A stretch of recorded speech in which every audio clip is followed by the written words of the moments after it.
Magandang umaga Pilipinas. Mahigit 100,000 ang lumikas at nasa 10 na po ang namatay dahil sa Super Typhoon Rolly. Narito po tayo uli sa National Disaster Risk Reduction and Management Council sa Camp Aguinaldo para sa isang live presidential press briefing tungkol sa super bagyong Rolly. Base sa forecast track ng Pag-asa, si Rolly ay inaasahang mag-exit sa Philippine Area of Responsibility bukas na madaling araw. Pero asahan pa rin po natin na may pag-ulan. Masungit pa rin po ang panahon dahil papaalis pa lang ang bagyo, kaya mananatili muna sa inyong mga bahay at patuloy na rin ang inyong mga pag-iingat. Makakasama natin ngayon po, umaga, si Secretary of National Defense at Chairperson ng NDRMMC, Secretary Lorenzana, Department of Interior and Local Government Secretary Animo, Department of Health Secretary Roque, Department of Energy Secretary Cusi, at Department of Public Works and Highways Secretary Villar. Samantalang via Zoom ay makakasama natin si Agriculture Secretary Dar. Narito rin po kasama natin si Yusek Halad ng NDRMMC at si DSWD Yusek Bujongan. Ito po ang mga status ng ating mga paliparan sa mga lugar na naapektuhan ni Rolly ayon sa DOTR. Masbate Airport, walang damage. Legazpi Airport, nagkaroon ng minimal damage sa ceiling board at runway lights ang passenger terminal building. Natapos na ang clearing operations at inaasahang babalik ang operasyon ngayong araw. Ang Virac Airport, pansamantalang tumigil ang operasyon simula noong 31 na Oktubre. Inactive sa ngayon ang komunikasyon sa airport dahil sa putol na linya ng kuryente at telepono. Sa Naga Airport, pansamantalang natigil ang operasyon simula noong 31. Nagsustain ng serious damage ang passenger terminal building, fire station building, admin building at vehicular parking area. Ang mga damage ay nilipad ang bubong at window panels at natanggal ang kisame. Ang Sangli Airport nagkaroon ng kaunting pagbaha malapit sa drainage pero wala namang damage sa general aviation area. Wala naman nasira sa mga paliparan sa Eastern Visayas. Tulad ng ating sinabi kahapon, balik operasyon na ang NEA mamayang alas 10 ng umaga. Samantalang ang Clark ay nagbalik operasyon sa kaninang alas 8 ng umaga. Lahat naman ng ating relays, ng ating rail lines, MRT, LRT, PNR, pati ng EDSA busway ay balik operasyon na rin po ngayon. Lahat ng port sa Marinduque, Quezon, Batangas at Masbate ay bukas na po. Sa Mindoro, bukas na ang Calapan Port. Wala pang biyahe sa Occidental Mindoro dahil sa Storm Signal number 1. Bukas na ang Bulan, Legazpi at Matnog Port sa Bicol at iba pang mga port sa Bicol ay nananatiling sarado. All other ports, business as usual. Kakamustahin rin po natin ang kalagayan ng ating mga kababayan sa mga lugar na apektado. Kasama po natin maya-maya lamang sila Batangas Governor Hermilando Mandanas, Laguna Governor Ramil Hernandez at Ginubatan Albay Mayor Gemma Ong Hoko. Sinusubukan rin natin makasama sina Kamsur Governor Mix Villafuerte at Catanduanes Governor Joseph Cua. So simulan na po natin sa pamamagitan ng opening remarks ng ating NDRRMC Chair and Secretary of National Defense, Delphine Lorenzana. Sir, the floor is yours. Thank you, Secretary Harry Roque. Magandang umaga po sa inyong lahat. Ngayon ay umaga pagkatapos ng bagyo. At kasalukuyan, yung ating mga kasundaluhan at yung NDRRMC ay kasalukuyan kinakalap pa yung mga data kung ano-ano yung mga nasalanta. Ako nagagalak at nandito yung ibang mga kalihim ng kabinete at sila ang magpapaliwanag kung ano naman yung bagay-bagay na napiktuhan sa kanilang trabaho.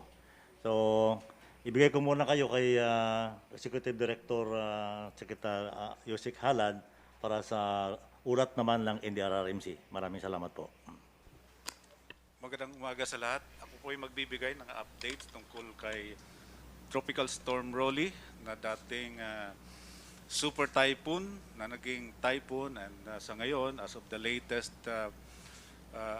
advisory ng Pag-asa, siya na ay humina into a tropical storm. Ito ay tungkol sa overview kay Typhoon Rolly, ilang mga initial monitored effects, at saka iba pang preparedness and immediate response operations na ating ginawa. Next slide, please. Next slide. So, ito ngayon si Tropical Storm Rolly. As of 4 a.m., its center was located at approximately 100 kilometers southwest of Subic Bay. It is moving towards the direction of west-northwest at the speed of 20 kilometers per hour. And currently, it has a maximum sustained winds of 65 kilometers per hour near the center and gustiness of up to 80 kilometers per hour. So, next slide, please. Tropical cyclone wind signal in effect is at signal number 1, covering regions 3, Calabarzon, Mimaropa, and NCR.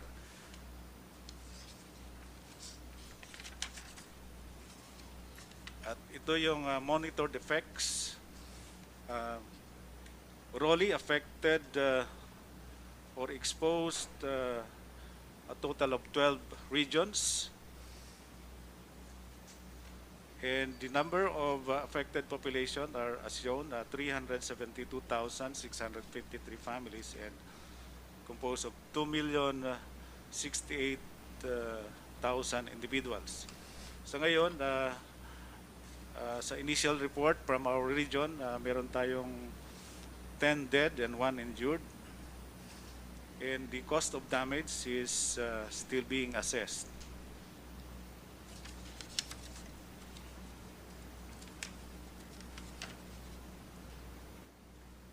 These are some of the other monitored effects on the status of lifelines.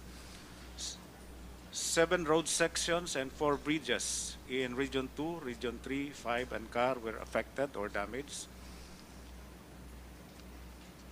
There were interruptions of water supply in Region 5, specifically in Albay, Camarines Sur, Camarines Norte, Catanduanes, and Masbate. There were 1,160 passengers, 670 rolling cargos, 3 vessels, and 7 motor bancas stranded. Ito yung naabutan outside of their base stations. And this came from Calabarzon, Mimaropa, and Region 5. There were monitored power outages in 125 cities and municipalities in Region 1, Mimaropa, Region 5, and Region 8. Initially reported also were flooding in 4 cities and municipalities in Region 5, but also last night there was an official report of flooding in Batangas City. And the effect of strong winds, we can expect damages to agriculture, especially in Catanduanes and Albay, as well as damages to residential property. But all these are still being assessed as of this time by the local government units and concerned regional government agencies. On our preparedness and immediate response measures. In preparation for the landfall of Super Typhoon Rolly, we were able to end, after its landfall, a total of 41 emergency alert and warning messages were sent through the telcos Globe and Smart. And these are on rainfall warning, storm surge warning, typhoon warning, and gale warning.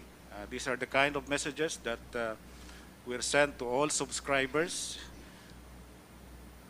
in areas that we see that are going to be affected by those kind of hazards as shown in the slide, such as rainfall, storm surge, and gale storm.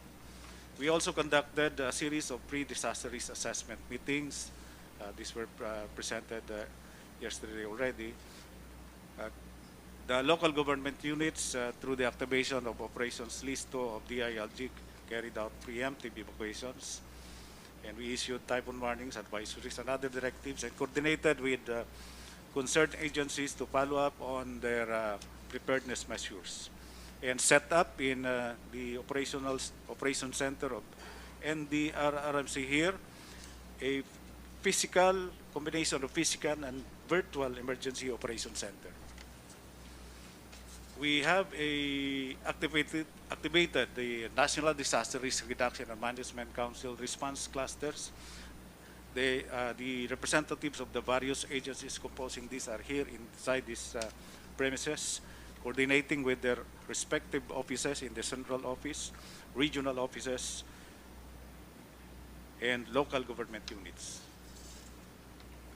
These are the response operations by clusters, the search, rescue, and retrieval teams deployment, the Tactical Operations Group 4 of Philippine Air Force based in Lucena City deployed some personnel in Lopez, Quezon. While the 710 Special Operations Wing of the Philippine Air Force likewise deployed, teams were deployed in Capas, Tarlac, and in Batangas. The Air Education and Training Doctrine Development Center of the Philippine Air Force Base in Lipa City also assisted in responding to the flooding in Batangas City. And the DOH prepositioned supplies and logistics in the amount of 31 million, and likewise transferred COVID patients from the mega treatment facilities to hospital wards and hotels, 324 all in all. We are also preparing for the transportation of relief goods from the various warehouses in Luzon and Visayas for possible augmentation of resources in affected regions. And we have scheduled a flight of C-295 aircraft of the Philippine Air Force tomorrow, and November 3 and November 4 to deliver relief goods to Catanduanes and Legazpi City. A total of 5,404 schools of DepEd were used as evacuation centers in Region 1, 2, 3, Calabarzon, Mimaropa, Region 5, 8, and NCR. So the DSWD as lead of the management of evacuation centers at the national level, supporting the management of evacuation centers of the local government units, or what we call the camp coordination and camp management cluster, issued guidelines on the management of and delivery of relief goods to the evacuation centers. And in fact, Secretary Bautista was not able to join us yesterday. He was in region in Calabarzon, seeing to it that their people are acting on the immediate concerns of the local government units. And the emergency telecommunications cluster, being led by DICT, is preparing for the deployment of these assets, satellite communication system, and radio communication systems. These are the assets that are ready and available for deployment for use in our immediate disaster response and delivery of logistics. 607 transportation assets all in all. And for immediate action also, next slide, today we are deploying a team of OCD Emergency Telecommunications team to Catanduanes using a Philippine Coast Guard BN Islander aircraft. They are already in the airport, and they will be bringing a VSAT equipment that will establish satellite voice and data communication with Catanduanes.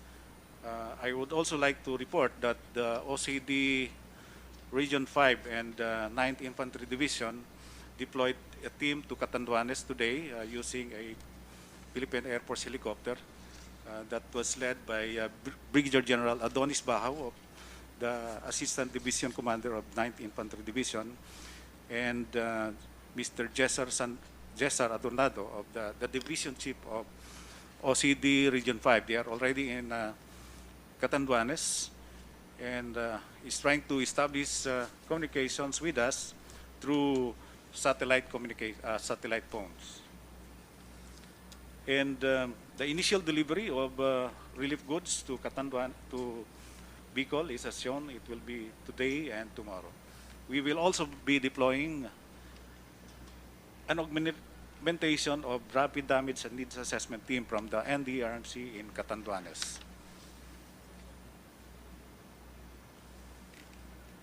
This is a picture of the pre-departure of our team in Bilamor Air Base, bringing the equipment as shown. So that ends my briefing. Thank you for this opportunity again. Good morning. Maraming salamat, Yusek Halad. We are joined also today by PNP Chief Police General Camilo Cascolan, and of course our Chief of Staff of the Armed Forces of the Philippines, Lieutenant General Gilbert Gapay. Sir, maraming salamat po sa pagdalo ninyo. Narito naman po ngayon ang ating Department of Interior and Local Government Secretary Anyo. Sir, kamusta na po ang mga calamity response ng ating LGUs, ng ating kapulisan at ating mga bumbero? Magandang umaga sa ating lahat. Una-una ay gusto natin i-commend ang mga LGUs sa kanilang magandang preparasyon na ginawa bago dumating ang bagyo through sa ating Operation Listo protocols. Siguro kung hindi nakapaganda ng gusto, lalo na sa forced evacuation, ay baka mas maraming casualties. No? Sa ngayon ay 10 ang ating casualties. Ang isa ay galing sa Catanduanes. At dahil sa paghanda ay na-minimize natin at mayroong 3 pang missing, ang ating target talaga dapat ay 0 casualty. Nakaugnay natin yung ibang mga local chief executives ng mga hard-hit areas katulad ni Governor Al Francis Pichara at Governor Pres B. Velasco. At sa ngayon ay busy sila sa pag-oversee sa mga post-disaster actions, particularly on recovery and rehabilitation. At ang ating problema sa ngayon ay wala pa tayong contact sa Catanduanes, pero mayroon na tayong mga pumuntang personnel doon galing sa 9th Infantry Division, sa Philippine Coast Guard, kasama yung iba't ibang ahensya natin. Ang ating mga local chief executives ay nasa kanilang mga areas, na account natin sila lahat, at sila ang nagsusupervise ng mga damages. At we are now also taking part on the damage assessment with relevant government agencies to ensure that appropriate response could be given by the national government to hardest hit LGUs. At masasabi natin na katulad ng ating pinag-utos kasama ang DOH, ay inobserve pa rin nila ang health safety protocols, ang minimum health standards kahit sa gitna ng ating bagyo. Ang ating Philippine National Police sa pamumuno ni General Cascolan ay nag-deploy ng 2,959 search and rescue personnel at meron pang nakastambay na 15,992 search and rescue personnel sa lahat ng areas na nangangailangan. At ang ating Bureau of Fire Protection naman sa pamumuno ni Fire Director Imbang ay mayroong nakatalagang 1,557 BAP assets, no, lalo ng mga fire trucks at 80 ambulances. So sa ngayon ay patuloy tayong makikipag-ugnayan para siguraduhin natin na yung mga missing ay makita natin, and at the same time makatulong tayo sa pag-recover at pag-rehabilitate. Yun lang po. Maraming salamat. Salamat, Secretary Anyo. Susunod naman po, siyempre po, 100,000 po lumikas sa kanilang mga tahanan patungo sa mga evacuation centers. At malakas ang ulan, malamig, maraming nagkasakit. Secretary Duque, kamusta po ang ating tulong na binigay pagdating po sa kalusugan ng ating mga kababayan? Maraming salamat, Secretary Roque, at magandang umaga po sa aking mga kasamang miyembro ng kabinete at sa ating po mga kababayan. Isa pong magandang umaga sa ngalan po ng Department of Health. Ang mga issues and concerns na ibig ko pong ibahagi sa ating po mga kababayan ay unang-una dahil sa pinsala ng bagyo ay unstable ang ating communication lines, power and water supply, lalo-lalo na po sa Region 5. Ang ating mga health personnel sa Region 5 ay nahihirapan rin makareport for duty dahil po sa dinanas na heavy flooding, flash floods at lahar flows. No? May mga potential na cold chain na management na problema para sa ating mga bakuna, ang COVID-19 test kits at specimens kung magtatagal ang pagbalik ng kuryente. Kaya ako nananawagan sa Department of Energy na sana po bigyan prioridad ang pagbabalik kaagaran ng electrical supply sa mga apektadong lugar, lalo na't may parating na naman isa pang bagyong Typhoon Shoni. At gamitin ko po ang pagkakataong ito na bigyan din ang mga paalala at mga karagdagan announcements. At gaya po ng sinabi ni Secretary Ed Anyo ng DILG, kailangan po talaga sundin natin ang minimum health standards, ang paghuhugas ng kamay sa tamang pamamaraan, ang paggamit ng face mask sa lahat ng oras, ang pagpapanatili ng social distancing, huwag iiksi sa isang metrong distansya sa pagitan ng sarili at ibang tao, lalo na po sa loob ng mga evacuation centers. Hanggat isang pamilya lamang sa kada isang classroom o isang tent ang laman nito. At panatiliin well-ventilated o maayos ang sirkulasyon ng hangin. At iwasan hawakan ang mata, ilong, bibig. Agad na kumonsulta sa doktor kung magkaroon ng sintomas gaya ng ubo, pananakit ng lalamunan, hirap sa paghinga at pagkahilo. At para sa mga LGUs, akin pong binibigyan din at uulitin ang kahalagahan na magtalaga ng safety officers sa mga evacuation centers. Magsagawa po ng symptom screening, clinical and exposure assessment of evacuees para agaran matukoy at ma-isolate ang mga suspect and probable cases. Bigyan ng hiwalay na silid ang mga high-risk individuals tulad ng mga may edad 60 years pataas, may mga karamdaman, buntis at mga bata. I-isolate ang mga sintomas sa treatment, temporary treatment and monitoring facilities o sa hiwalay na silid o evacuation center. At huwag nang lumabas at maglakad sa baha, lalo na ang mga may sugat sa paa. Kung hindi maiwasan, magsuot ng protective gear o mga bota. At sa mga lumusong sa baha, magtungo sa ating mga health centers upang mabigyan ng post-exposure antibiotic or prophylaxis kung kinakailangan para makaiwas po sa leptospirosis. Siguraduhin malinis ang inuming tubig at ang ating mga nakahandang pagkain, pakuluan ang anumang tubig ng 3 minuto, hugasan ng mabuti ang ating mga sahog at lutuing mabuti ang ating pagkain. At binibigyan din ko, paghuli na lang po, ay yung advisory number 3 na inilabas po namin ng Department of Health para po sa mga CHD at mga iba pang mga health officials.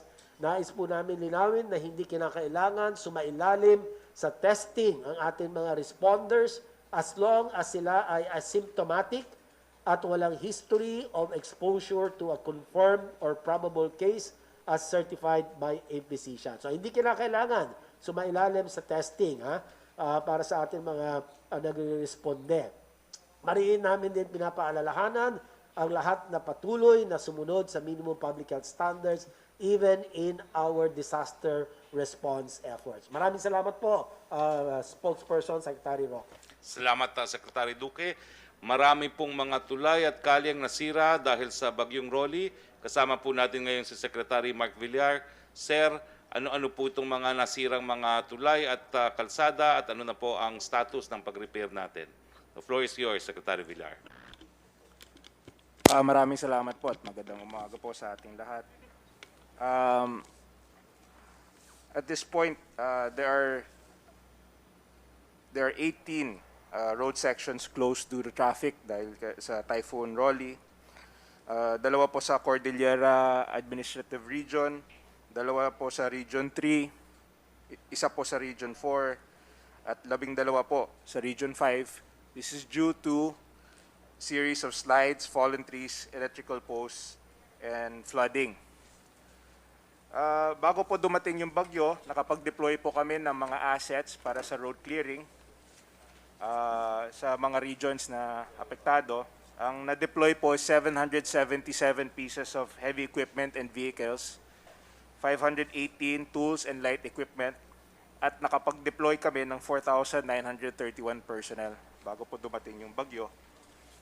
At sa ngayon po, sa CAR, ang road na hindi pa nasarado pa is Apayao Ilocos Norte Road, which is not passable due to landslide. Yung Claveria Calanasan Cabugao Road, not possible due to soil collapse. Pero ang balita sa akin parang halos na clear na. Sa Region 3, dahil sa flooding, sarado po yung Santo Tomas Minalin Macabebe Road. At pati yung Nueva Ecija Aurora Road, not possible due to flash floods and mudslide. Sa Region 4A po, yung Katanawan Buena Vista Road, not possible due to fallen trees, and of course, clearing operations are ongoing. Sa Region 5, the Tabaco Tiwi Kamsur Boundary Road is not possible due to flooding. Tabaco Wharf Road 1 and 2, due to fallen utility post. Sa Albay po, sa Dang Maharlika, may section sa Pulangi at Balangibang, not possible due to fallen utility post. Sa Camarines Sur po, sa may area along Dang Maharlika na not possible due to fallen trees and utility posts. Pati yung Naga City Carolina Road, also dahil po sa utility posts. At sa Sibobo, Cagsao, Kabanbanan Road, also dahil sa utility posts, hindi possible. Pati yung Milaor, Minalabak, Pili Road, due to fallen utility posts. Yung Lagonoy, Caramoan Road, due to collapsed road section. Yung Goa, Tinambak Road, dahil sa fallen trees and electric posts. And the San Rafael, Mampirao Road, also due to fallen trees and electric posts. So, and finally, the other three is the Dang Maharlika Nabua Poblacion section due to flooding and fallen utility posts. The Iriga City Nabua Road, Iriga City proper, not possible due to flooding and utility posts. At sa Sorsogon po, yung Donsol Banuang Gurang Road, not possible due to flooding and fallen utility posts. Sa ngayon po, ongoing po yung ang clearing operations. Walang tigil po ang clearing operations ng DPWH. And we are continuing. We have teams on the ground to assess also damages to government infrastructures. So yun po ang update. Maraming salamat po. Salamat, Secretary Villar. Marami rin pong mga lugar ngayon sa Kabikulan na walang ilaw, walang kuryente. Kasama po natin si Secretary Alfonso Cusi para magbigay ng update po kung sa ano itong mga lugar na walang power at kailan natin aasahan mabalik po ang power sa mga lugar na ito. Secretary Cusi, the floor is yours. Magandang umaga po, Mr. Chairman, Secretary Hari at mga kasama ko po rito ngayon sa pagpupulong na ito. Noon pong nakaraang linggo sa pag-prepare nga po natin dahil sa darating na kalamidad at sa pagtugon na rin po sa kautusan ng ating Pangulo na maghanda sa parating na Rolly, Ang DOE po, nagkaroon po kami ng coordination meeting with all the industry players. Po. Composed po ng generation companies, transmission companies, cooperatives, oil players, NPC, NEA, at pinag-usapan na nga po namin kung paano natin naharapin itong parating na ROLI. At kinuhan po namin ang sinabi nga pong worst scenario case na po. At nakahanda po lahat ang pagtugon sa bagyong ito. So, ang nangyari po, sa ngayon, na po, nagkaroon po ng walang mga kuryente sa Bicol at dito rin po sa NCR. As I speak, as of 6 o'clock this morning, the mga 8,500 households ang wala pong kuryente, at ito po ina-addressa na ngayon ng Meralco. And as I speak also, ang NGC po, GCP, Transco, NEA, and all other industry players are doing everything to restore and put the power back in the affected areas. For more details, Mr. Chairman, I'd like to, we have prepared a presentation which I'd like to share to you and to the public. Yes. Yusek Alex. Good morning, everyone. I am Undersecretary Alexander Lopez, and on behalf of the Energy Secretary, Secretary Alfonso G. Cusi, I will be presenting the effects of Super Typhoon Rolly to the energy sector. Shown before you is the scope of my presentation.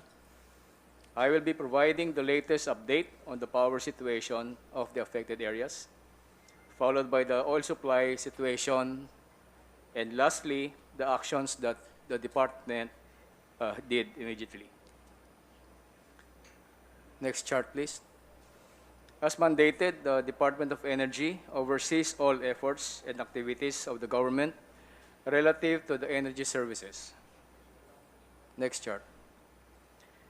Task Force on Energy Resiliency, or TFER, was established by the Energy Secretary through a department circular in 2018 to oversee the implementation of the plans and programs of the energy sector on energy resiliency, as well as provides direction, guidance, and control during disaster emergency response situations. Next chart. Moving on to the power situation in the affected areas of Super Typhoon Rolly. Next chart, please. 6 power plants went on emergency shutdown as a contingency measure to avoid plant damage and sudden disconnection to the grid, while 3 others are out and undergoing restoration activities, affecting a total of 2,776 megawatts installed capacity in Luzon. Next chart. The National Power Corporation, in charge of the small power utilities group power plants in off-grid areas, reported that there's no established communication yet in SPAG areas or SPAG plants in Catanduanes, Camarines Norte, and Camarines Sur. The plants in Albay, Romblon, and Masbate areas are on standby or partially energized, except for San Pascual Diesel Power Plant, Malaking Ilog Diesel Power Plant, Gilutongan Diesel Power Plant, Power Barge 114, and Banton Diesel Power Plant. While plants in Marinduque and Quezon areas are on standby or partially, except for Boac Diesel Power Plant, Power Barge 120, and Yumalig Diesel Power Plant. Next chart. The National Grid Corporation of the Philippines, on the other hand, reported several damaged transmission lines that affected provinces of Quezon, Camarines Norte, Camarines Sur, Albay, and Sorsogon. Next chart. In terms of distribution utilities, the National Electrification Administration, or NEA, reported 45 electric cooperatives were affected in 8 regions, of which 24 are under normal operations, 10 have experienced partial power interruptions, and 11 experienced total power interruptions. Shown are the status of restoration of distribution facilities in the affected areas of Super Typhoon Rolly. In Calabar Zone, Bicol, and Eastern Visayas regions, with the concerned distribution utilities and the corresponding percentages of the households for restoration. As of late, the whole of Bicol region still has no electricity. A special feature and a laudable activity of the restoration and rehabilitation efforts of the electric cooperatives under NEA is the Task Force Kapatid. This slide shows the status of the task force. Other electric cooperatives extend assistance to the affected electric cooperatives to expedite and facilitate the restoration works. And further shown are the number of assisting electric cooperatives for deployment to the affected areas. Next chart, please. The personnel of the Task Force Kapatid of the electric cooperatives are ready to go and are on standby and awaiting clearance for deployment. There are issues or concerns, however, that we'd like to seek assistance from the NDRRMC. One, due to the COVID-19 pandemics, travel clearance of the team is needed. The task force will bring in or will have their own provisions, but they would need, however, a place to rest or to sleep in the area. Level of stocks are being verified in the area, and in order that the task force will have materials to use when they arrive. However, communication has yet to be established with Fiselco in Catanduanes since last night. In this regard, assistance is sought from NDRMC to contact Fiselco before the deployment of the teams for damage assessment, among others. For the status of oil supply, we are glad to report that there is sufficient supply of petroleum products based on the inventory requirement in affected regions in Luzon, and this is equivalent to a total of 22 days' worth of supplies.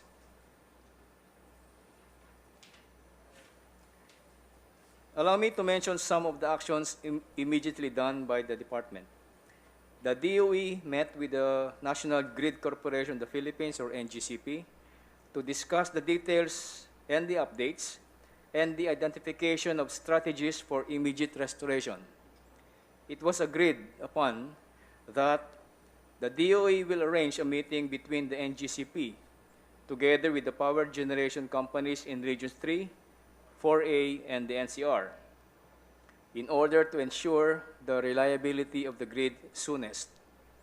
And weather permitting, the NGC personnel on the ground will conduct a more detailed assessment whose aim is to connect the Tayabas-Naga lines to serve the customers of Casureco 1, 2, 3, and 4 in Kamsur, the Gumaca-Labo lines to serve the customers of Canureco in Cam Norte, as well as the areas served by Aleco in Albay, Sureco 1 and 2 in Sorsogon. The Task Force Kapatid of NEA is ready to be mobilized. The electric cooperatives in Regions 1, 2, 3, and 8 are ready to deploy and assist the southern Luzon areas gravely affected by Typhoon Rolly.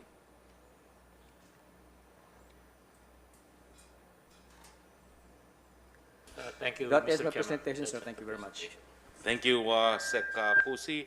We are also joined via Zoom by our Secretary of Agriculture, Secretary Dar. Sir, ano pong estimate ng damage natin sa ating mga pananim at anong tulong na maibibigay natin sa ating mga magsasaka na nasalanta ng Bagyong Rolly? The floor is yours, Secretary Dar.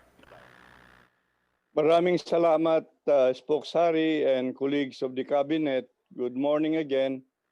Due to the early advisory of the Department of Agriculture and base it on the Pag-asa forecasts, a total of 242,000 hectares of rice have been saved from regions 1, 2, 3, 4A, and 5, with an equivalent production of more than 1 million metric tons, amounting to 16.9 billion pesos. As for corn, a total of 11,000 hectares have been saved from regions 1, 2, and 5, and 8, with an equivalent production of 45,703 metric tons, amounting to 579 million pesos.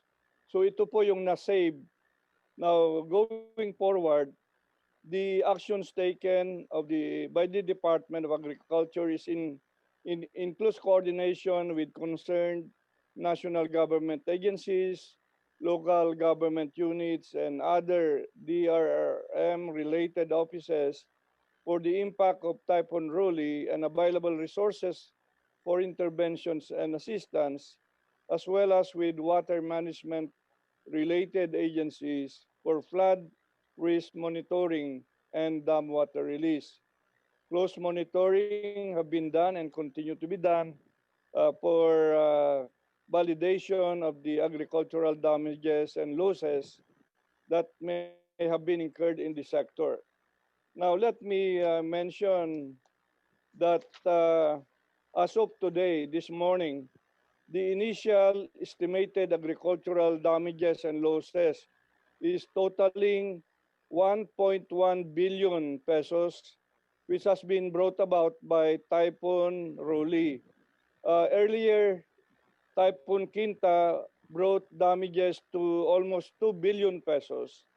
And most of the commodities that have been badly damaged are rice, corn, high-value crops during this Typhoon Ruli, with almost 20,000 hectares, and about 20,000 farmers as well have been affected, and that's the uh, leading us to 1.1 billion of total damages during this Typhoon Ruli.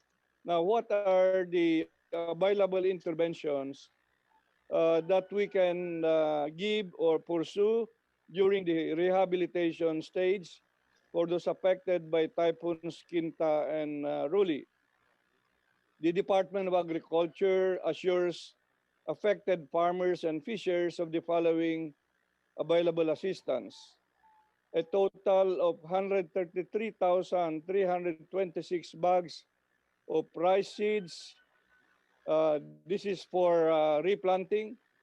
17,545 bags of corn seeds, also for replanting, and 2,000 kilograms of assorted vegetables already positioned in the affected regions, particularly Bicol, Calabarzon, even Bimarupa areas, and some extent Siquijor and Northern Samar in the Visayas. Now, we are also readying drugs and biologics for livestock and poultry, and we will be also helping distribute small ruminants and native chickens to those affected by the typhoon. There is around 10 million pieces of tilapia and milkfish fingerlings, as well as fishing gears and paraphernalia that are ready for distribution. And we have still in our quick response fund amounting to 400 million pesos for rehabilitation of the affected areas in the various regions these last two typhoons. We also have survival and recovery loan program to be given at 25,000 per farmer that who is affected, or fishers who are affected, zero interest and payable in 10 years, and indemnification fund from Philippine Crop Insurance Corporation to pay for the losses incurred. And we have about 1 billion pesos for this a farmer would get around 10 to 15,000 depending on the size and kind of agricultural commodities. We also have more than enough rice in the affected areas, and NFA operation centers are open 24 hours. So Mr. Spokesman and colleagues of the cabinet, tuloy-tuloy pa rin yung moving around, monitoring, and evaluation of the damages of our staff at the regional field offices po. Yun po ang latest galing sa kagawaran ng pagsasaka. Maraming salamat po. Maraming salamat, Secretary Dar. Kasama rin po natin ang Undersecretary ng DSWD, si Undersecretary Bujongan. Sir, magkano na pong tulong ang naibigay natin sa mga kababayan nating nasalanta ng bagyo at ano pa pong aasahan tulong nila? The floor is yours, Yusek Bujongan. Maraming salamat po, Sec. Hari, sa ating chairperson of the NDRIMC at sa lahat ng mga cabinet members na nandito ngayon at iba pang mga guest. Isang magandang umaga sa lahat. Nais po nating magbahagi ng pinakahuling ulat hinggil sa isinasagawang pagbibigay tulong ng DSWD sa mga lokal na pamahalaan bilang first responder na naapektuhan ng bagyong Rolly at matutulungan silang tugunan ang pangangailangan ng kanilang nasasakupan. Sa field office car po, meron pong 106 na mga pamilya o 405 na individual mula sa 4 na barangay ang naapektuhan. Ngunit isa lang po ang nagpapasalamat po tayo at isa lang pong pamilya o 6 na katao ang in-evacuate, kailangang i-evacuate. Sa field office NCR po, kasalukuyang pinoproseso ng field office ang augmentation request ng munisipalidad ng Pateros. Na-monitor po natin doon sa NCR na may 3,160 na mga pamilya o 13,682 katao sa 89 na evacuation centers na na-evacuate through preemptive evacuation po. Sa field office number 1, kasama ang higit 80 volunteers, nagsasagawa ang field office ng repacking ng 5,000 family food packs doon po sa Biday Warehouse, City ng San Fernando, La Union. Ang food packs ay papamahagi bilang augmentation support sa mga lokal na pamahalaan sa rehiyon. Ang sa field office 2 naman po, abala rin ang DSWD field office 2 sa pag-repack ng family food packs upang masiguro na mayroong sapat na tulong na maipaabot sa mga pamilya ng rehiyon kung kinakailangan. Mayroong karagdagang 1,880 family food packs ang nahanda na, karagdagan sa 21,882 family food packs na stockpile ng field office. Mayroong 1,000 food packs ang ipinadala sa lalawigan ng Quirino noong Oktubre 31. Mayroon namang 2,000 family food packs na nakapreposisyon na sa satellite warehouse sa field office sa Cabarogis, Quirino, Bayumbong, Nueva Vizcaya at sa Ilagan City Social Welfare and Development Office. Na-monitor po sa FO2 ang pag-evacuate ng 66 katao mula sa 3 barangay through preemptive evacuation. Doon po sa field office number 3, patuloy rin ang repacking activities ng DSWD Field Office 3 sa regional warehouse nito para sa paghanda ng 2,750 family food packs. Ang field office ay nakipag-ugnayan sa DSWD National Resource Operation Center, yung ating warehouse dito sa Pasay, para sa pagpapadala ng karagdagang 2,300 na food packs sa regional warehouse nito at 1,700 food packs sa satellite warehouse sa ahensya sa Port Magsaysay. Ito po ay nagawa na natin the other day. Nakipag-ugnayan naman ang field office sa Office of the Civil Defense sa rehiyon para sa pagpapadala ng 1,000 food packs sa warehouse nito sa Aurora. Sa Field Office 4A naman po, nagpadala ng ang DSWD National Resource and Logistics Management Bureau ng 630 kasako na bigas o 31,500 kilos ng bigas papunta sa DSWD Field Office 4A warehouse doon sa Dasmariñas City. Ang bigas ay ireripak para makagawa ng karagdagang family food packs na ipapamahagi sa mga apektadong pamilya. Tinatayang 5,250 na food packs ang maaaring mayanda mula sa bigas na ipadala na. Ang affected po doon sa 4A as of 6 a.m. this morning, 8,004 na mga pamilya o 30,146 na mga individual mula sa 305 na mga barangays. 7,728 na mga pamilya or 29,093 individuals ang kasalukuyang nasa 376 evacuation centers ng Region 4A. Ang DSWD Field Office 4A ay patuloy ang pakikipag-ugnayan sa mga apektadong lokal na pamahalaan para sa pagbibigay ng kinaukulang tulong para sa mga apektadong pamilya at komunidad. Mayroong sapat na nakahandang family food packs at pondo ang field office. Sa kasalukuyan, mayroong nakaantabay na 6.5 milyong halaga ng family food packs, food items, hygiene kits at sleeping kits sa iba't ibang warehouse ng ahensya sa buong rehiyon. Sa Mimaropa po, may na-monitor tayo na affected na 6,697 na mga pamilya o 24,396 na individual mula sa 238 sa mga barangay ng rehiyon.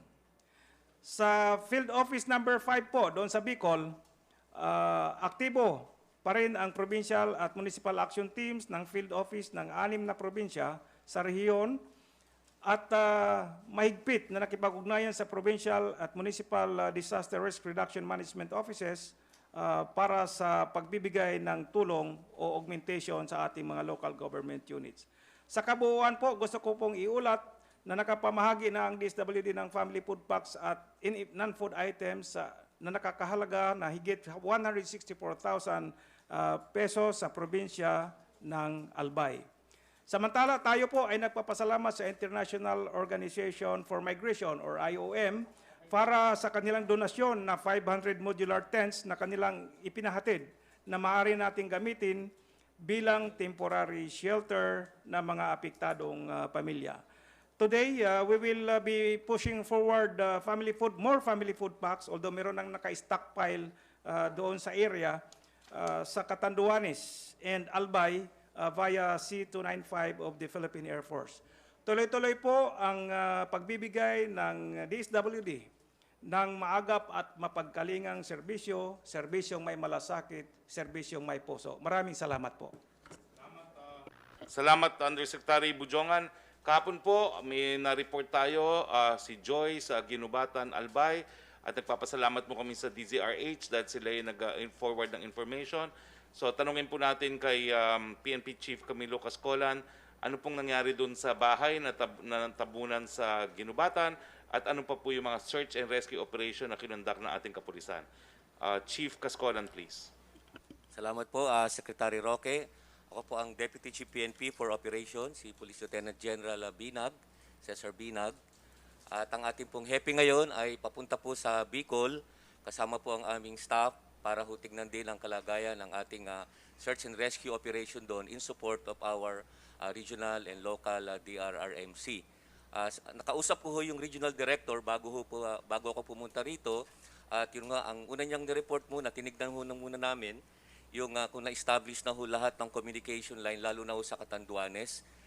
Mr. Secretary, sa ngayon po na-establish na natin doon at na-report niya na 90% ng infrastructure, sir, ay damaged daw. Siyempre po, assessment lang po ito ng police. At yung number po ng casualty na ni-report po ng regional director namin ay sa ngayon ay 10 na. I hope mag-reconcile na lang po ng kung meron mong pagbabago. 4 dito sa Catanduanes, tapos 6 sa ibang lugar sa Bicol. Ang inyo pong PNP, meron kaming 4 na tinututukan na areas bilang inyong law enforcement. Una nga yung search and rescue operation. Sir, i-report ko na rin po. Pangalawa ito yung security ng ating mga evacuation center. Para masigurado natin na wala anumang mangyayari na masama doon at maproteksyonan yung ating mga evacuees.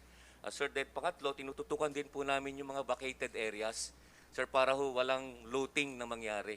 Sinisigurado po natin yun. At syempre po yung ating regular law enforcement operation na baka ho meron pang magsamantala na kriminal, no? At ang PNP rin ho, dahil ho meron ho kaming sariling command center, napakaganda hong source din ng information sa ating mga kababayan o sa ating pong ibang ahensya. Kasi ho, ang police natin, nandoon ho sila sa regional, provincial, down sa municipality level. Kaya ho, marami po kaming information na pwede hong actually pagkunan ng iba't ibang planning or decision-making process. Sir, tuloy-tuloy ko na lang po, no? Sa atin pong sa search and rescue, sir, nakapag-deploy po tayo kahit bago pa magsimula. 6,107 ho. Tapos meron pa ho kaming standby na 17,000. Tapos meron pa ho tayong iba pa ho yung ating dito sa regional, sa iba pa sa national at iba-ibang region na atin hong tinatawag to na RSSF. Ito po yung ating pang standby force other than the SAR. Meron po kaming 38,000. In fact, pinag-utos ho ng aming hepe, meron ng 100 manggagaling ho sa Region 7, pupunta sa Region 5 para ho tulungan ang ating mga pulis sa Region 5, ma-reinforce sila. At may kasama ho itong mga food banks kung tawagin po namin. At meron din po kami manggagaling dito sa National Headquarters, ipapadala rin ho mga tao, mga ganun din ho ang numero para ho masigurado na matulungan po yung ating regional office doon in support of the regional DRRMC, saka po yung provincial and city and local. So, yun ho, sa mga affected naman ho, ang minomonitor ho namin, sir, in coordination siyempre ng ating DSWD, meron hong 15,464 na sinisecure po kami na evacuation centers, no? So, nireport ko nga kanina, so far ho, wala naman hong masamang nangyari doon at sinisigurado po natin na ligtas lahat ang ating mga kababayan na nandoon po sa loob ng evacuation center. At binanggit ko rin ho kanina, sa lahat naman ho na evacuate yung vacated areas, salamat naman ho at wala nga hong looting, ulitin ko, at kami nakikiusap naman, no? Sana naman sa ganitong klase ng panahon ay wag na nilang pagsamantalahan kung meron hong nag-iisip dyan doon sa mga lugar na binakante ng ating mga kababayan, no? Yun ho. Tapos, sir, tinitingnan din po namin yung number of casualties nga, binanggit ko sa inyo, sa kay injured.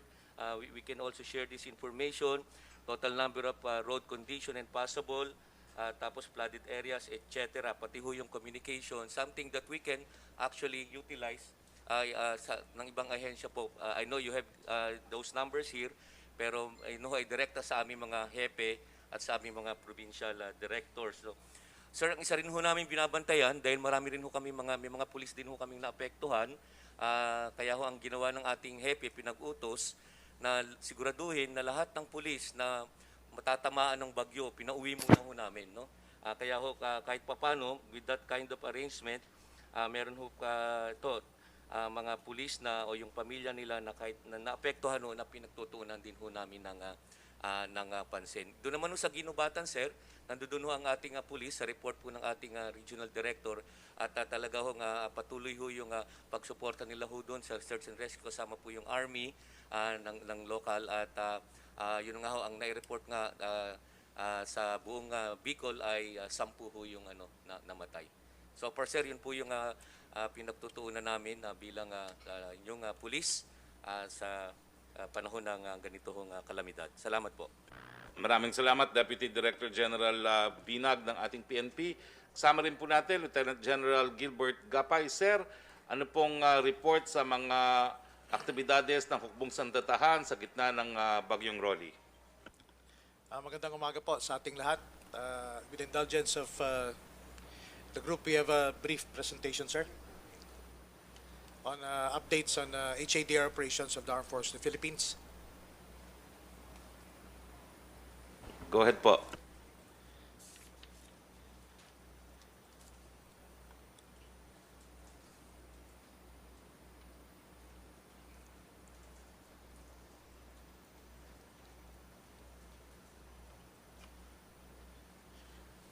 So let me just provide the group on AP HADR operations updates in connection with Super Typhoon Rolly. This is also included in our O-Plan Tulong Bayanihan. This is a contingency plan of the Armed Forces of the Philippines every time there would be disasters and calamities such as this one. So I'll be presenting the activities of the Armed Forces of the Philippines before, during, and of course the way forward as we continue our relief operations as an aftermath of Typhoon Rolly. So the scope of my presentation is as shown. So one pre-disaster activities, this was presented also yesterday, and let me just go through them briefly. We have activated the AP Disaster Response Task Force effective 30 October as part of our preparations, and our AP units participated in several pre-disaster assessment activities as well as emergency planning activities conducted by regional OCDs as well as the LGUs through their local DRMCs. And we have activated a total of 177 disaster response units under SOLCOM, JTF, NCR, NOLCOM, and Central Command of the Armed Forces of the Philippines. And this is composed of more than 4,000 regular forces. Please, next slide, please.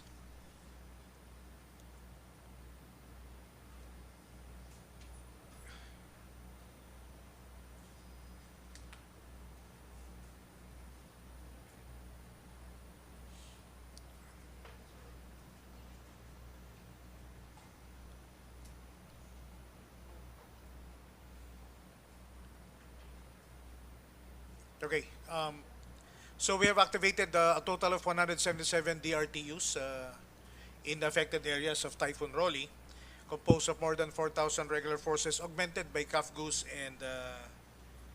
and reservists.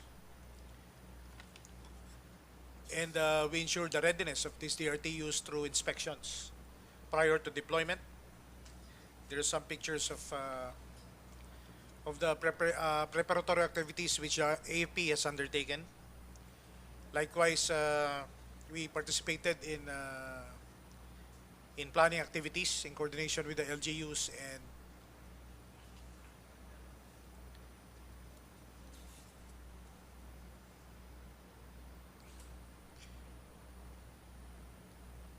and the local DREAMCs, as well as the regional OCD.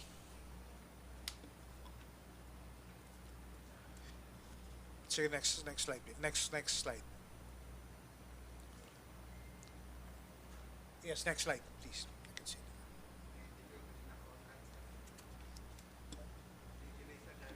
Okay. So these are the planning activities where our DRTUs participated in. Next. And of course, aside from the manpower and ground equipment, we have also on standby 6 aircraft, 2 transport aircraft, and 4 helicopters. This is aside from the 2 helicopters already deployed in Bicol region. And we have also naval assets, 4 naval assets, 2 heavy lift, and of course, we have logistic support vessels on standby for relief operations and transport missions.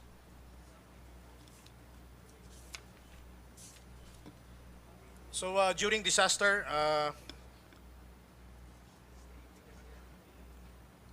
we have supported the preemptive evacuation of the following.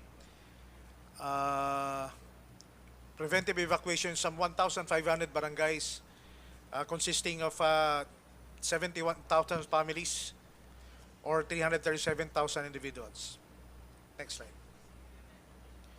And likewise, we have conducted search, rescue, and retrieval operations, wherein we have recovered 10 dead people, recovered 1 injured, and there's still 3 missing which we are still looking for in coordination with local government units.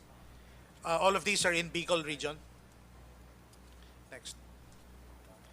And aside from that, we have also placed on standby additional disaster response units when needed.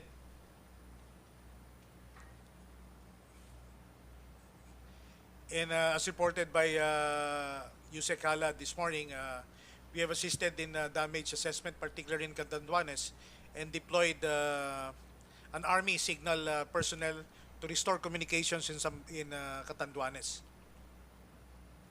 together with OCD-5 and PIA-5, on board one helicopter from the Philippine Air Force.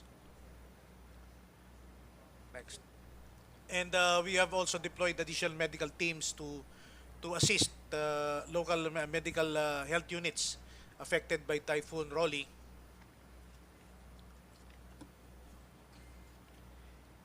And of course, we have deployed several cargo trucks and ground mobility assets, to include ambulances and engineering equipment as shown.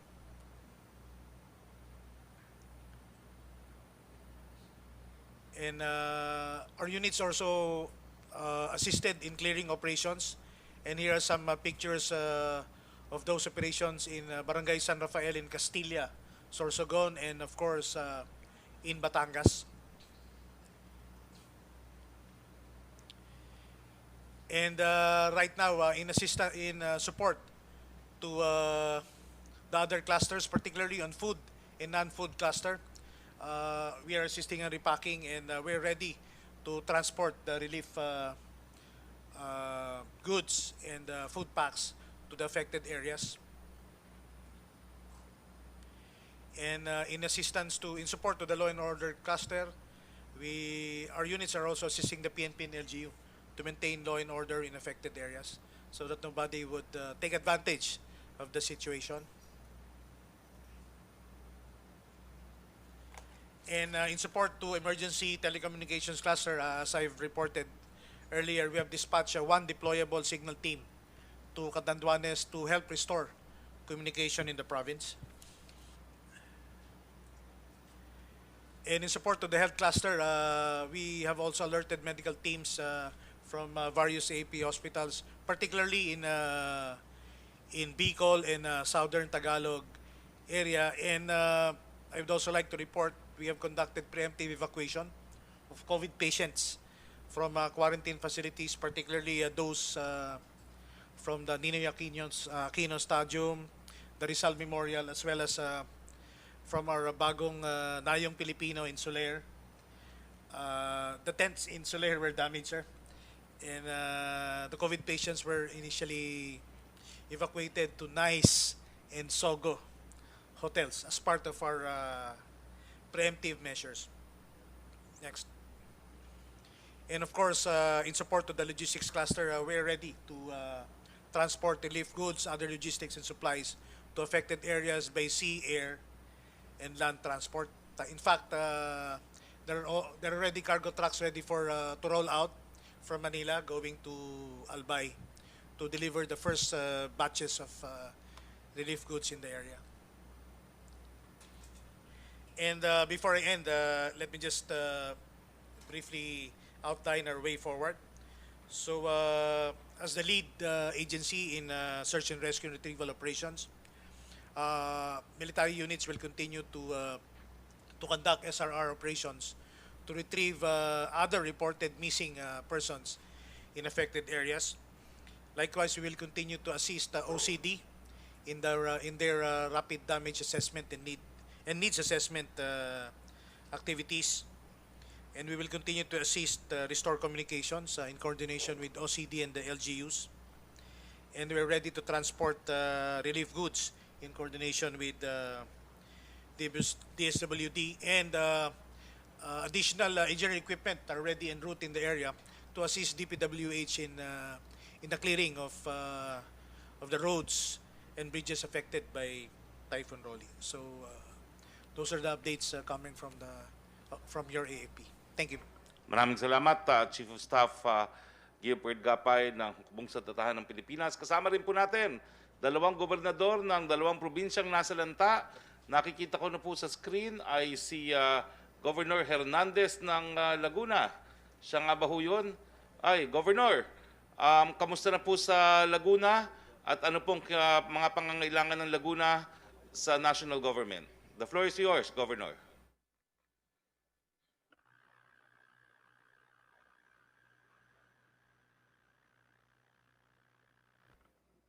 Floor is yours, Governor Hernandez.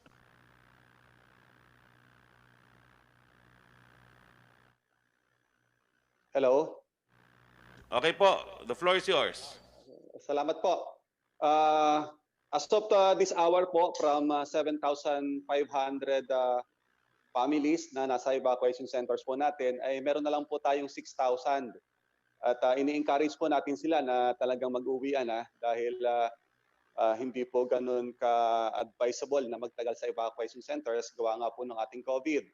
And ang instruction ko po ay maibigay agad ang lahat po ng tulong doon po sa mga nasa evacuation centers. Kasi po meron po talaga dyan na ang mentalidad po ay hindi agad umuwi dahil mas napaprioritize na nabibigyan ng tulong yung nasa evacuation centers. Kaya ang ating pong utos doon po sa mga tao natin sa baba ay ibigay lahat ang mga tulong para po ma-encourage talaga yung mga tao na bumalik na sa kanilang mga bahay. At bukod po sa mga relief goods na pinamimigay po natin, ay nag-advise din po tayo na mamigay ng mga face shield at face mask dahil talagang hindi po dapat makalimutan na meron pa rin po tayong pandemya. At zero casualty naman po tayo. Salamat po sa Diyos. At sa ngayon po ay normal po yung flow ng lahat po ng sasakyan. Wala naman pong na-damage na mga kalsada maliban po sa isang tulay dito po sa Kalamba. At normal na rin po ang kuryente, power supply. At lahat po ay sa awa po ng Diyos ay maayos naman. At nagkapasalamat din po ako sa DSWD. Meron po kami natanggap na additional na 1,500 relief goods today. Sinama po namin yan sa pinamimigay po ngayon. At salamat din po sa Philippine Army dahil sila po yung mga katulong namin sa pag-distribute today ng ating pong mga tauhan. So sa ngayon po, wala naman pong ganong kalaking masasabi na naging problema dito po sa Laguna. At hindi naman po tayo ganon talaga na direct hit. Maliban po talaga sa napakalaking abala dito sa ating po mga kalalawigan dahil sa preemptive evacuation po natin ay talagang naging active po tayo. Kaya umabot po tayo sa halos 30,000 individuals na nailagay doon sa mga evacuation centers. So maraming salamat po, sir. Thank you, Governor Hernandez. Bago po tayo magpatuloy, meron lang pong clarification si Secretary Cusi. Sec? Thank you, spokes. I just want to clarify based on the number that I gave on of the consumers without electricity. In the areas of Cavite, Quezon, Laguna, Rizal, Batangas, Bulacan, and Metro Manila, as of 6 a.m. this morning, it stands at 53,863. Kanina kasi nasabi ko 8,500, isang area lang yon. So the total areas of the affected area, but this excludes Catanduanes, ano po, dahil totally walang electricity sa area. Yun po ang gusto kong i-correction, spokes. Salamat po. Thank you for the clarification. Isa po sa probinsya na naglandfall ang Rolly ay ang Batangas. Kanina lang po ay naglandfall sa Lubo. We are joined also by Zoom ni Governor Dodo Mandana. Sir, kamusta po kayo dyan sa Batangas? Ano pong pangangailangan ninyo sa national government? Magandang yours, umaga, Governor. magandang tanghali sa ating lahat. Maganda na dito sa lalawigan ng Batangas sa ngayon. At gusto ko lamang masabi na talagang itinuturing namin na nagbunga ang panalangin dito sa lalawigan ng Batangas. Parang himala nung pumasok dito sa lalawigan ng Batangas ang Typhoon Rolly. Medyo humina at tumaas ang lakas ng hangin tumaas sa itaas. Dito sa baba, hindi masyado. Yun lang ulan ang tumuloy, kaya maraming flooded areas dito sa kagabi, dito sa Batangas City, lalo na ilang barangay. Subalit ngayon naman ay humupa na. At yung mga barangay na yon, talagang lalo na yung Tierra Verde subdivision at saka yung Mountain View ay talagang pag umuulan ng malakas, kahit hindi bagyo, binabaha. Pero humuhupa na. Noon, nag-rescue, katulong siyempre ang ating Batangas City at doon din ang lalawigan, tulong-tulong, nagkakaisang local governments, mga 70 tao. So, hindi kapares nung Quinta. Ang Quinta, yun talaga ang napakalaki ng pinsala dito. Sa agrikultura lang, umaabot ng 1 bilyon. At sa ating mga transport system, dahil itong ating Port of Batangas, ito pagka normal ang panahon, dito 3 beses hanggang 4 na beses ang dami ng mga pasahero kung ikukumpara sa Port of Manila, sa North Harbor. Hindi lang papunta sa Mimaropa, kundi papunta sa Visayas and Mindanao.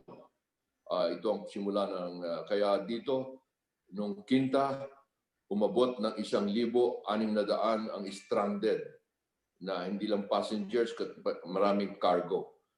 At ito simula pa ng gabi, nung 26, wala 27 tumama yung Quinta,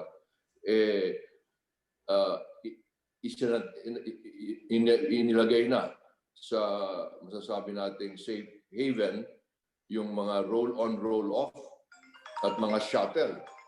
Pero ganun pa man, 12 ang aground at meron pang isang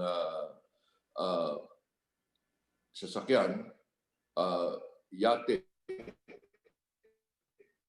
equivalent, motorized vessel ng Keppel ang lumubog na may siyam na mga tripulante. At doon kami nagkaroon ng casualty sa Quinta.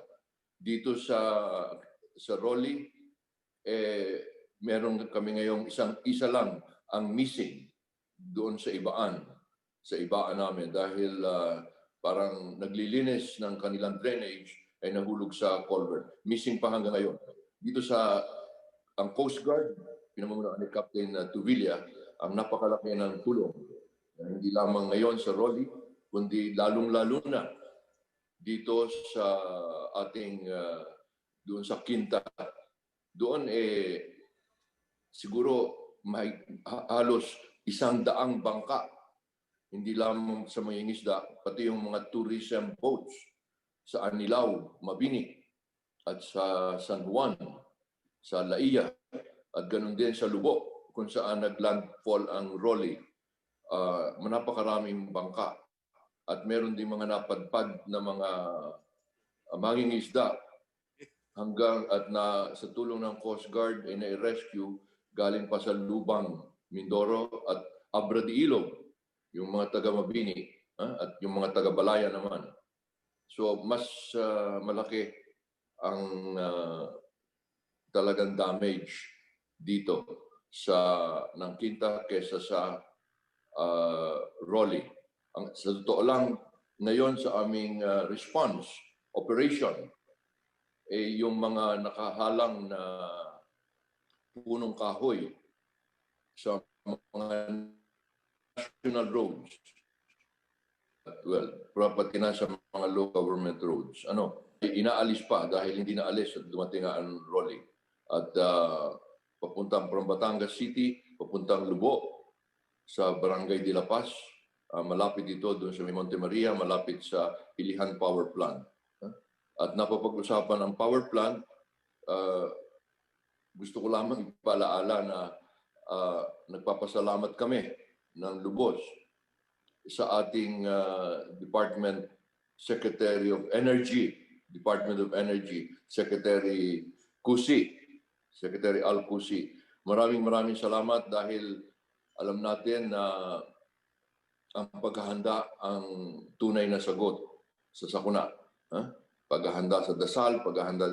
Pero si Secretary Kusi, talagang noon pa, bago pa pumutok ang bulkan, talagang, at nung pumasok ang COVID, talagang ginamit ang masasabi natin na tunay na magaling mag-isip para sa kapakanan. Dahil yung aming energy fund ay ipinagamit. Itong energy fund, kuminsan bago makuha ng mga communities na pinagtatayuan ng mga power plants, umaabot ng 3 hanggang 5 taon. Pero sa panahon ni Secretary Kusi, kaagad ay pinalabas, hindi na pinatatagal. Diretsyo na. Talagang yung devolution ay ginawa niya. Kaya sa kanyang pamamaraan, ang lalawigan ng Batangas nakapaghanda. Dahil kami ngayon, 4 ang aming binibigyan ng response and recovery. 4 na calamities. Ito lang taong ito. Bukod pa yung nangyari nung nakaraang taong mga lindol. Pero itong taong ito, una, alam na lahat, tinamaan kami ng pagputok ng Bulkang Taal. Hanggang ngayon, konti pa lang ang naaayos doon. Kaya state of calamity pa rin kami dahil doon. Dahil kaya naantala, siguro ang mga DPWH, dahil na rin pumasok ang COVID at iba pa. Pero ang Department of Social Welfare, masasabi ko, simula pa noon, unang araw pa lamang, January 12, pumutok ang bulkan, si General Rolly Bautista, nandun, on site. At kaagad dumating ang tulong nang galing sa DSWD.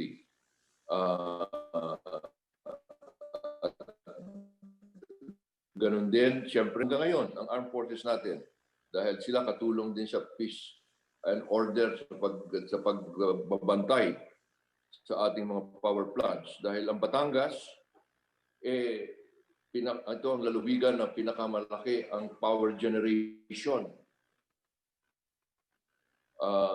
Mahigit na 5,200 megawatts. Ang Metro Manila, ang konsumo ng Metro Manila, buong Metro Manila na, ay 4,900 lang ang regular consumption. Kaya ito'y binabantayan, kaya wala namang nangyari. Nung pumutok ang bulkan at COVID, tuloy pa rin, at Quinta, Rolly, ito gusto ko maganda ang patakbo. Malaramdaman nyo ito pag nag-blackout ang Metro Manila o 30% ng Luzon. Okay. Dito sa amin sa Calabarzon, dahil ako rin ang Regional Development Chairman, 60% ng buong Pilipinas dito. Kaya pag may calamity, sabi ko nga kapares ng ginawa ni Secretary Kusi, ni Al Kusi,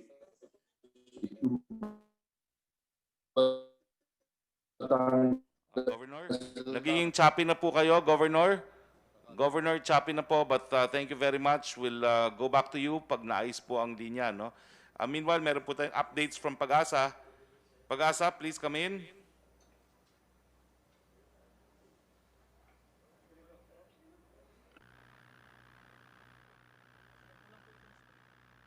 Wala kang audio, Mr. Pag-asa.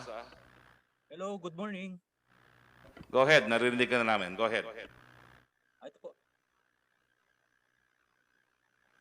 Update lamang po dito sa bagyong binabantayan natin ngayon, si Tropical Storm Rolly at Tropical Storm Sioni.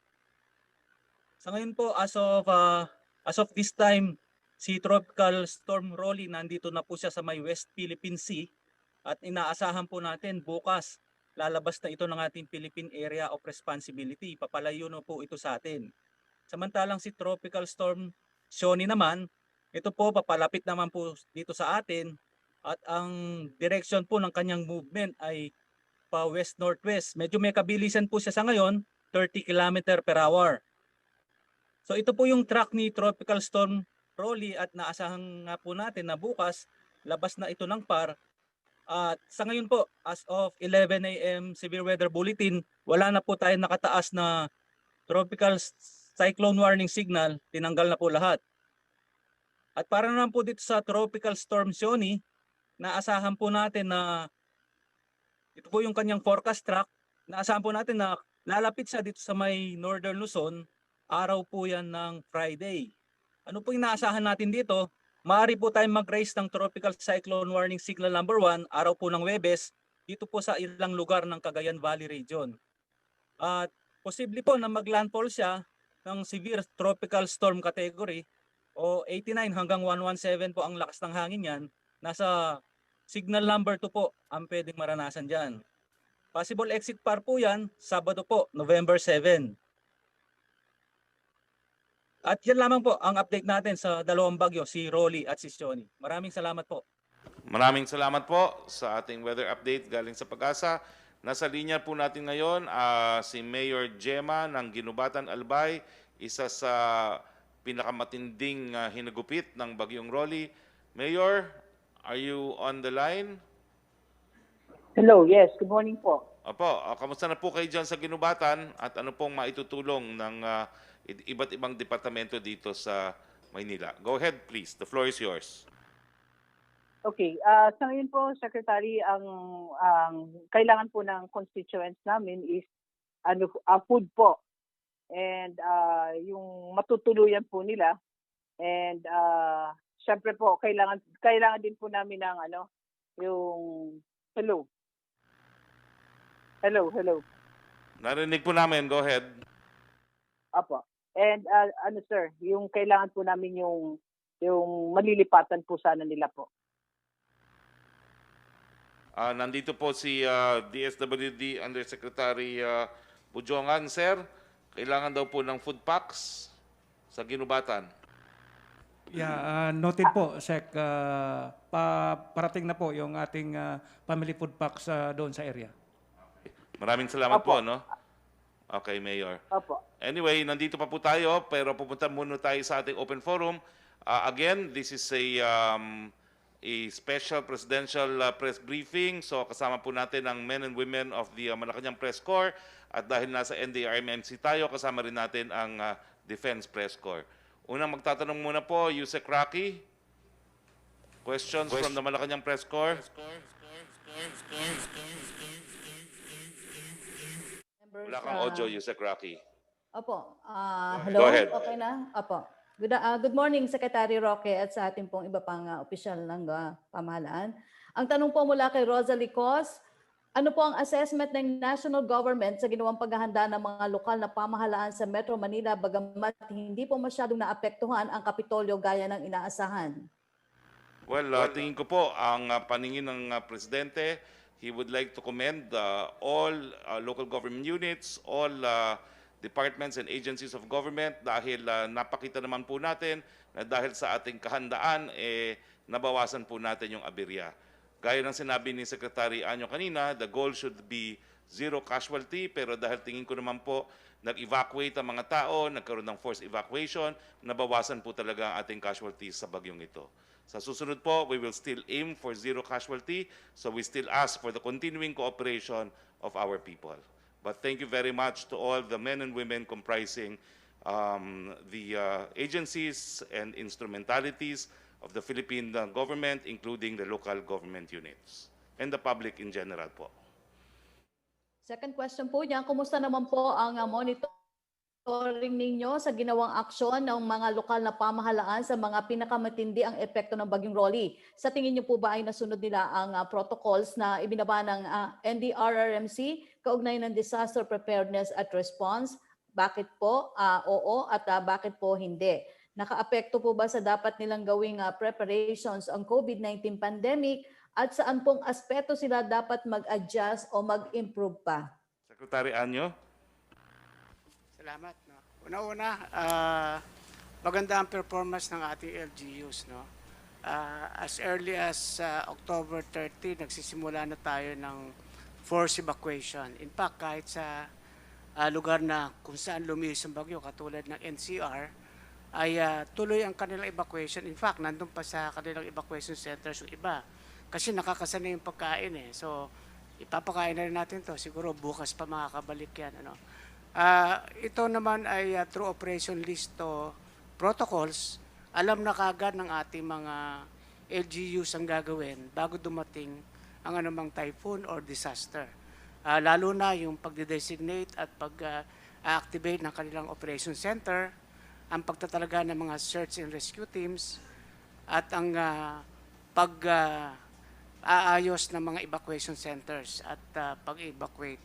Ang isang nakita namin na dapat i-improve natin dito ay ang communication system. Katulad ng naganap sa Catanduanes, na sa ngayon ay may problema tayo sa communication. So, yan ang i-improve natin kung paano tayo magkakaroon ng tuloy-tuloy na communication kahit na wala na ang halimbawa ang telephone signal, meron pa rin dapat no ang radio communication ay isa sa dapat nating i-revive no bukod sa satellite communication. Secretary Anyo, siguro po pwedeng padala natin ng satellite telephone si Governor Kua para ma-contact natin siya. Okay, sige. Oo.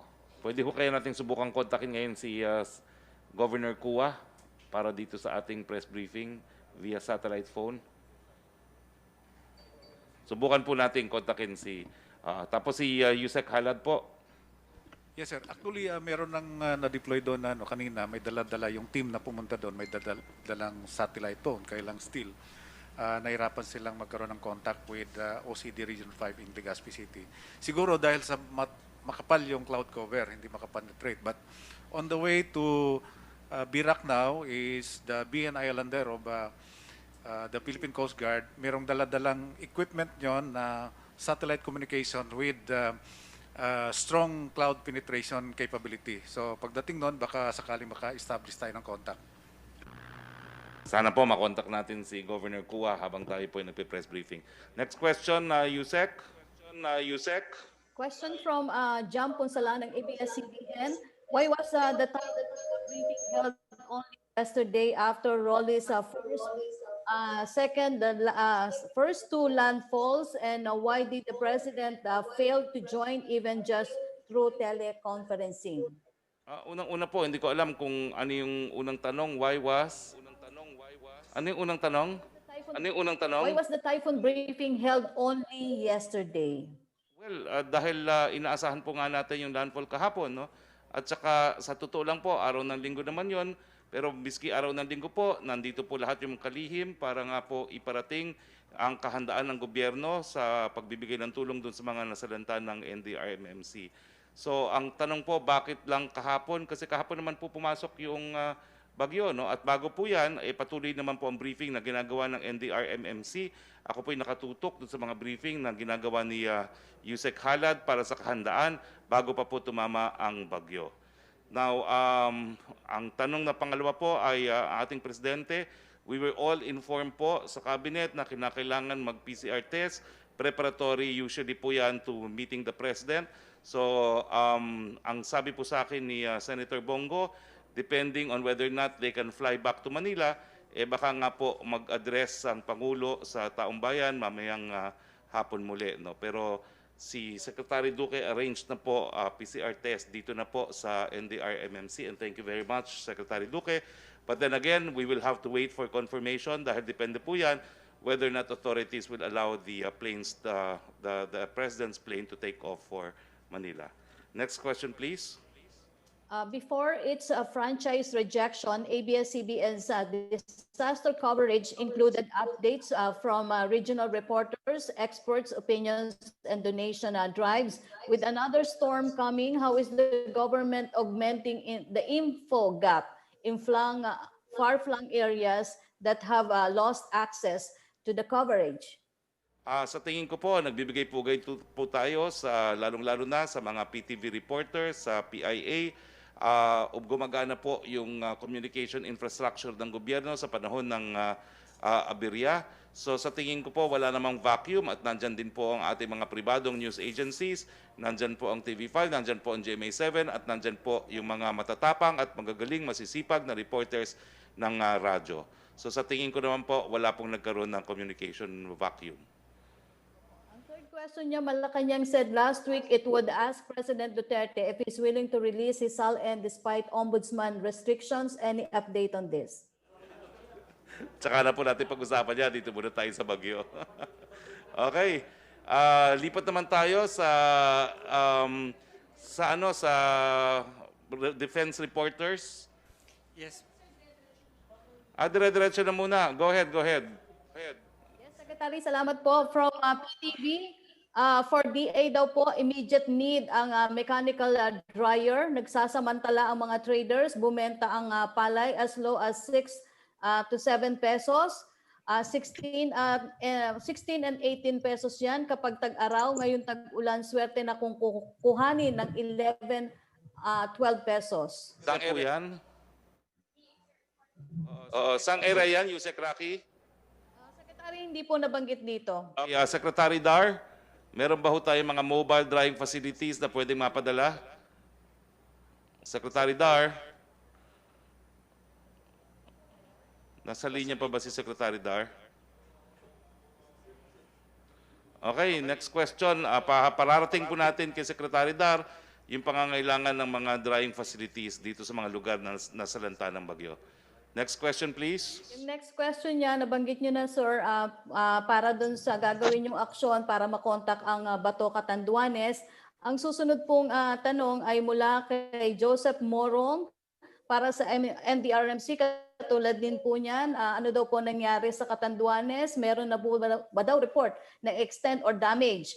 Bakit daw po walang communications ang NDRMC at hindi daw po nalatagan? At kung may, nasagot niyo na rin po na may public address mamaya si Pangulong Duterte. Secretary Lorenzana? Yeah, meron namang naibigay ng satellite phone kay Governor Kua pero sa anong kadahilanan ay hindi makontak siya. Anyway, meron tayong Coast Guard doon na papunta ngayon na pagka nakarating doon, magkakaroon tayo ng efficient communication at malalaman na natin kung ano talaga ang mga pinsalang nangyari sa Catanduanes. Secretary Anyo and then Yusek Halad, please. Yes, nagkaroon na tayo ng contact doon through sa Provincial Director ng Philippine National Police. At initially ay sinasabi niya na mayroong 4 na casualties at kasalukuyang ina-assess nila yung damage kasi hindi natin malaman yung extent pero almost 90% daw sa infra ay may mga na-damage doon. So we'll get more reports pagka ma-establish natin yung secure communication. At nandun na rin naman yung ating military, PNP at saka Coast Guard. So konting tiis na lang at makukuha natin yung buong picture ng Catanduanes. Yusek Halad? Yes, sir. Gusto ko lang i-emphasize na yung system of disaster management operation naman natin ay in place na and expected hindi naman yung mangunguna yung National Disaster Risk Reduction Management Council dahil capacitated naman yung ating mga local government units, sila yung first responder. And base dito sa effect na nakikita natin ng ni Super Typhoon Roque, unang tumama siya as a super typhoon, ay functioning naman yung ating mga local government units. So there's no collapse of local governance, no missing local chief executive, all accounted sila even before nung bago dumating ang si Super Typhoon Roque. There's also no breakdown of law and order. The PNP is seeing to it ng gano'n, So yung mga talaga, yung functioning yung ating mga Regional Disaster Risk Reduction and Management Council. And yung mga request ng ating mga mayors can be channeled doon sa regional directors natin, regional directors ng DSWD, regional directors ng PNP, ng OCD at sa lahat na. So dapat hindi mangamba yung ating mga kababayan bakit hindi nila nakikita si Presidente because he has that luxury. The government is functioning from the local government unit up to the national level. Next question, please. Question, follow-up po para kay Secretary Anyo ni Celerina Monte. underscored daw po the need for good communication like radio, especially during the time of disaster. Don't you think communication could have been better if ABS-CBN franchise was granted by Congress?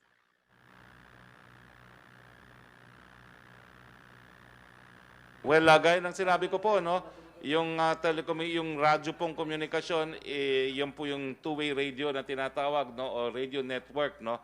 Bukod po yan sa ABS-CBN. Question, Secretary, from Trish Tarada ng CNN Philippines. May plano po ba si President Duterte to visit typhoon-stricken areas? Depende nga po kung paliliparin ng ating presidente, gusto po niya mag-aerial investigation at the very minimum, no. Pero gaya ng sinabi ko po, binigyan na kami ng abiso, kinakailangan mag-PCR test na, and that's usually preparatory to his report to the nation. Opo, may schedule na po ba ng next meeting ni PRD with IATF? Yung IATF po, well, inaasahan po natin na mamaya po merong ulat sa bayan ng Pangulo, pero ang susunod pong IATF meeting with the President is Thursday evening. Opo. Question from Joseph Morong. Secretary, saan daw po yung area ng mga tao nga na missing pa rin na nireport po ni Secretary Anyo? At sa NDRRMC, ano daw po ang government assessment? Aling areas daw po ang hardest hit? From Joseph Morong. Sec Anyo and Yusek Harad, please. Ito ay sa area pa rin ng Albay, sa Ginubatan Albay, kung saan nagkaroon ng flash flooding doon. Yan ay ayon din sa ugnayan namin ni Governor Al Francis Bichara. Ang hardest hit natin, yung mga kung saan talaga tumama yung landfall, no? Unang-una yung sa Bato, Catanduanes, sumunod ay ang Albay, naglandfall sa TV Albay. Pagdating naman sa San Narciso, Quezon at Batangas, Lobo, Batangas ay medyo humina na yung hangin. So talaga expected natin ang hardest hit ay ang Catanduanes. Yusek Halad? Yeah, I agree, and itong Bicol area or at least two provinces ng Bicol area ang maaaring hardest hit, itong Catanduanes, unang-una, at saka Albay. At based on unofficial information, malawak ang damage sa agriculture at marami ring bahay ang nasira.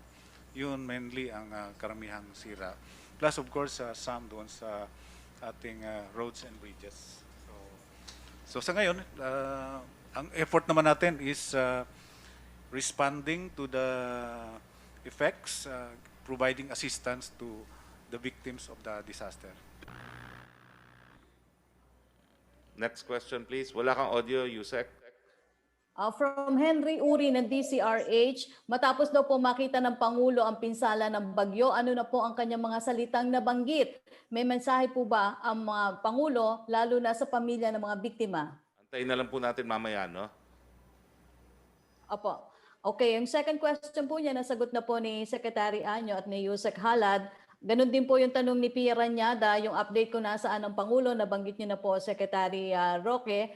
And question from Angel Ronquillo, ano po ang masasabi niyo sa trending na hashtag nasaan ang Pangulo nung nananalasa po ang bagyong Rolly? Well, bagamat ang Pangulo po ay nasa Davao, lahat po ng ahensya ng gobyerno ay nasa red alert. Kami po ay nag-press briefing dito sa Camp Aguinaldo ng araw ng Linggo at gumagana po ang gobyerno. Meron lang pong clarification si Joseph Morong, 4 po ba daw ang casualties? Kasi isa lang po ang sabi ng PNP. Secretary Anyo, please. Yan ay base sa record ng ating Provincial Director ng Catanduanes. Lahat naman yan ay makukonfirm later on. Pag nagkausap-usap na at nagkapag-validate sila ng lahat ng information. Itong mga report natin, initially lang to as they come. We will validate and give the exact picture later on pag nakapag-validate yung iba't ibang ahensya. Follow up lang, Secretary, from Laila Salaveria na Inquirer, bakit hindi na po required ang COVID-19 test for responders? Hindi po ba ito makakataas ng risk ng pagkalat ng infection kapag hindi na sila i-test? Secretary Duque? Gaya po ng akin binanggit kanina, binigyan din po natin na kapag wala naman history of exposure sa confirmed COVID-19 patient or history of travel, ay hindi na po kinakailangan. So makakasiguro po tayo na hindi po ito magiging sanhi ng pagkalat ng COVID-19 cases or infection.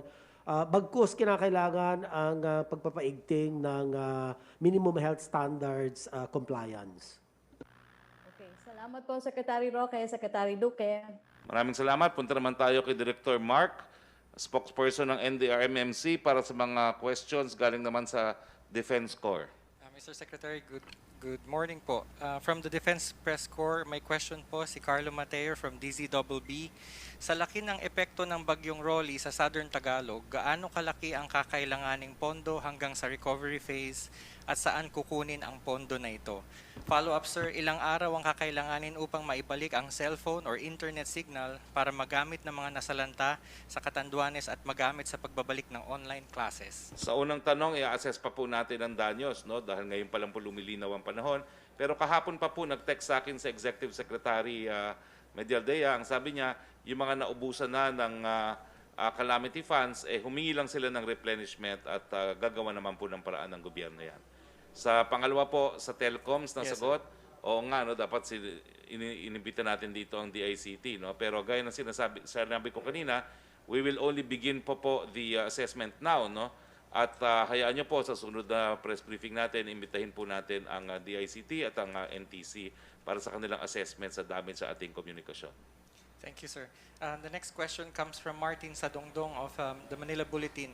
Representative Saldico posted on Facebook photos showing about 300 houses buried under big rocks in Purok 6 and 7 San Francisco, Ginobatan, Albay. Do we have an update on the situation in these particular areas? If there's ongoing search and rescue, Representative Ko said several people are believed to be buried alive in that area. Sabi nga po ni Deputy Director General ng PNP Binag, papunta na po ngayon doon o naroroon na ngayon si PNP Chief Cascolan para siya na mismo po ang mag-supervise sa rescue effort kung kinakailangan doon sa area ng Ginubatan at surrounding areas ng Albay. Thank you, sir. Another is, I guess this is for the good Secretary Duque. What is the COVID-19 situation in areas affected by Rolly? We are awaiting updates from our regional director, especially Region 5. So we do not have, as of the moment, the latest update, but certainly we have our cases in Region 5 as of yesterday or the other day. Let me just... Sa Region 5, ang ating total confirmed cases as of, but this was October 31st, no? 3,300. Ang attack rate natin per 100,000 population is 53.8. Ang ating active cases sa Region 5, 565. Ang recovered, 2,636. Ang ating pong mga pumanaw dahil sa komplikasyon ng COVID-19 infection ay 79 with a case fatality rate of 3%. So yung latest update, yan po ay makukuha po natin matapos maibalik ang linya ng komunikasyon at makakapagbigay po tayo ng pinakahuling mga datos. Salamat po. Thank you, Mr. Secretary. Another question comes from Francis Wakefield of Daily Tribune. Some have compared Rolly to Super Typhoon Yolanda when it struck Tacloban and other provinces in 2013. Sa initial assessment niyo po, yung damage na dinala po ni Rolly, same as Yolanda po ba or mas matindi po ang dinala niyang pinsala? Do you expect the number of casualties to further rise in the next few days? What are the challenges faced by emergency rescue units in Catanduanes and other provinces severely affected by the typhoon? Well, nagpapasalamat tayo sa Panginoon at hindi po kasing lala ang danyos na ginawa ni Rolly dun sa danyos na ginawa ni Yolanda. Sa casualty po, incomparable. So far, 10 pa lang po ang nakukumpirmang namatay at no comparison po to Yolanda. Thank you, sir. Another question from Micah Flores. How many houses in Catanduanes are we talking about when General Binag said 90% of houses in the province were destroyed? General Binag, do you have more detail? Initial assessment ho yun ng ating provincial director sa Catanduanes. Ang binanggit ho ang infrastructure. So hindi po naka-specify kung ano ho yung bahay doon. So kaya nga ho, katulad ng binanggit kanina, as we continue to assess the situation, maibibigay ho yung mas updated. Thank you. Sir, that completes the questions from the Defense Press Corps. Okay, maraming salamat po. Wala na po tayong questions. Gaya ng aking sinabi po, we were given advice to have PCR tests preparatory to meeting with the President later, pero yan po ay subject to flying conditions. So I will confirm po later if the talk to the people will proceed. Pero outside of that po, sa Thursday po talaga ang regular talk of the people ng ating Presidente, ukol naman po sa COVID-19. So dahil wala na po tayong mga katanungan, I'd like to thank our colleagues who joined us today in our special presidential press briefing. At ito'y nagpapakita po ng kahandaan ng buong gobyerno ng ating administrasyon ni Pangulong Rodrigo Roa Duterte na tumugon sa mga pangangailangan ng taong bayan sa panahon ng aberya. Nagpapasalamat po kami sa lahat ng mga taong gobyerno na gumanap sa kanilang katungkulan na magbigay ng tulong sa ating mamamayan at nagpapasalamat din po kami sa publiko sa kanilang kahandaan na naging dahilan na nabawasan po ang danyos na dulot ni Super Typhoon Rolly. Magpapatuloy po ang ating presidential press briefing tomorrow as normally conducted at 12 noon from Malacañang Palace. And meanwhile, thank you to everyone and Philippines. Sa ngalan po ng Presidente Rodrigo Roa Duterte, please be safe, bayanihan tayo, and we will prevail. Magandang hapon po sa inyong lahat. Magandang umaga pa pala sa inyong lahat at alas 11 pa lang. Magandang umaga po sa inyong lahat.